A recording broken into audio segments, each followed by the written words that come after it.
আসসালামু আলাইকুম রহমতুল্লাহি বারকাতুহু। আলহামদুলিল্লাহ সুম্মা আলহামদুলিল্লাহ। আল্লাহ সুবহানাহু ওয়া তাআলার দরবারে লক্ষ কোটি শুকরিয়া জানাচ্ছি যে আল্লাহ সুবহানাহু ওয়া তাআলা আপনাদেরকে নিয়ে কিছু দিনই আলোচনা করার তৌফিক দান করেছেন। আমি সাধারণত আত্মশুদ্ধির আলোচনা করি, ইমানি আলোচনার পাশাপাশি আত্মশুদ্ধির আলোচনা এই কারণেই করি যে ইমান বৃদ্ধির জন্য ইমানি আলোচনা প্রয়োজন, কিন্তু ইমানকে সংরক্ষণ করার জন্য আত্মার ময়লা পরিষ্কার করা দরকার। প্রিয় ভাই ও বন্ধুগণ, আপনি যদি ভালো কিছু কোনো পাত্রে রাখতে চান, ভালো কোনো পাত্রে রাখতে চান, তাহলে আগে পাত্রটাকে ভালোভাবে পরিষ্কার করতে হবে।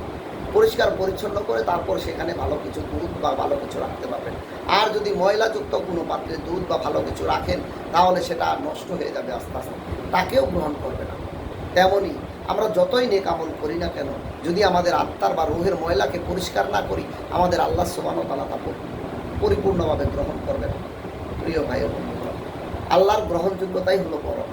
আমি যত আমল করি না কেন, যত মানুষ আমাকে যত বড় আমলদার বা যত ভালো মানুষই বলুক না কেন, কিন্তু ওই মাওলা কারীম যদি গ্রহণ না করে, ওই মাওলা কারীম যদি আমার আমলকে গ্রহণ না করে, তাহলে ওই আমলের কোনো মূল্য আছে? মনে রাখেন, আপনি একটা বিয়ে বাড়িতে গেলেন পাত্রী দেখার জন্য, আপনি নিজে বিয়ে করবেন, আপনার অন্যান্য আত্মীয় স্বজন সবাই পছন্দ করেছে, মেয়েটা খুব সুন্দর, সুদর্শন, দেখতে ভালো, কিন্তু আপনার যদি কিঞ্চিত পরিমাণ অপছন্দ হয়, তখন আপনি বলবেন যে না, আমার এই পাত্রী পছন্দ হয়নি, আমি বিয়ে করব না। তেমনই সারা বিশ্বের মানুষ যদি আমাকে ভালো বলে, সারা বিশ্বের মানুষ আমাকে ভালো বলবে, কিন্তু আল্লাহ সুবহানাহু ওয়া তাআলা আমাকে খারাপ জানলো, কারণ আমার আমলগুলো আল্লাহ সুবহানাহু ওয়া তাআলার পছন্দ হয়নি, সেই ক্ষেত্রে আমার কোনো ফায়দা হবে না, আমাকে জাহান্নামেই জ্বলতে হবে। প্রিয় ভাই ও বন্ধুগণ, এই কারণে আমি আপনাদের সামনে ইমানি আলোচনার সাথে সাথে আত্মশুদ্ধির আলোচনা করি।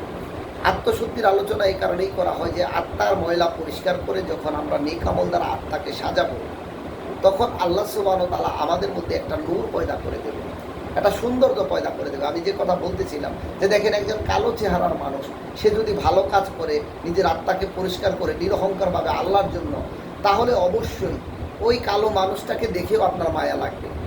আর কিছু মানুষ আছে অনেক সুন্দর, সুদর্শন, দেখতে ভালো লাগে, কিন্তু চেহারার মধ্যে কোনো মায়া নেই, চেহারার মধ্যে তেমন কোনো ভাব ফুটে ওঠে না, মনে হয় এই লোকটাকে দেখলে কেমন যেন চামার চামার মনে হয়, কিংবা বিশ্রী বিশ্রী মনে হয়, নিজের মধ্যে একটা বিরক্তি ভাব চলে আসে। কারণ কি? তার আত্মার ভিতরে ময়লা আছে, তার আমলগুলো সুন্দর হচ্ছে। প্রিয় ভাই ও বোন, এই কারণে আমরা সবাই আল্লাহ সুবহানাহু ওয়া তাআলার জন্য নিজের আত্মার ময়লাকে আগে পরিষ্কার করব, এরপর নেক আমল দ্বারা সাজাবো, সাথে সাথে ইমানি আলোচনা করব। এই কারণে ইমানি আলোচনার সাথে সাথে আমি আত্মশুদ্ধির আলোচনা করি। ইমানি আলোচনার সাথে সাথে আত্মশুদ্ধির আলোচনা এই কারণেই করা হয় যে আত্মশুদ্ধির আলোচনার মাধ্যমে ইমান ধরে রাখা সম্ভব। আর যত ময়লা যদি আমাদের আত্মায় থাকে, তাহলে ওই ইমান ধরে রাখা সম্ভব নয়, ওই ইমান আমাদের থেকে দূরে সরে যাবে। আস্তে আস্তে আমি ইমান হারা হয়ে যাব, গুনাহকে গুনাই মনে হবে না, আর গুনার কাজকে আমার কাছে ভালো লাগবে। আর নেক আমল যতই করি না কেন, ওই নেক আমলে কোনো স্বাদ থাকবে না, ওই নেক আমল আস্তে আস্তে আমাদের থেকে দূরে সরে যাবে।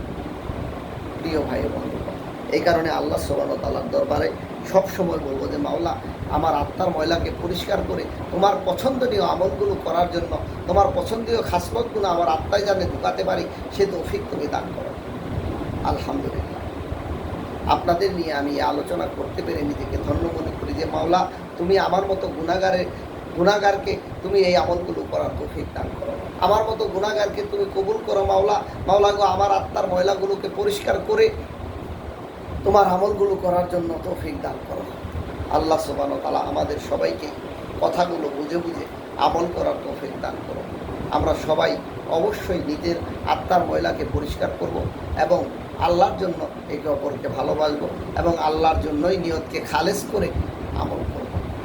সমস্ত আমলের পূর্বে, সমস্ত কাজের পূর্বে আগে নিয়তকে খালেস করতে হবে। কার জন্য করছি? ওই একমাত্র রাব্বি করিমের জন্য করছি।